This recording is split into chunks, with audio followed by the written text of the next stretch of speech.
తెల్లవారే వెలుగు రేఖలా పచ్చ పచ్చ పచ్చి మట్టి బొమ్మలా అల్లి బిల్లి వెన్న పాల నురగలా అచ్చ తెలుగు ఇంటి పూల కొమ్మలా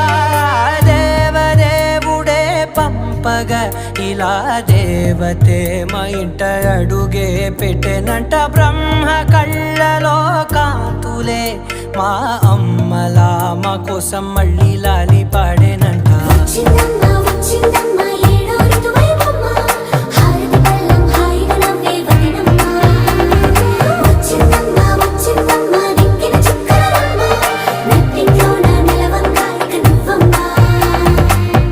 తెల్లవారే వెలుగు రేఖలా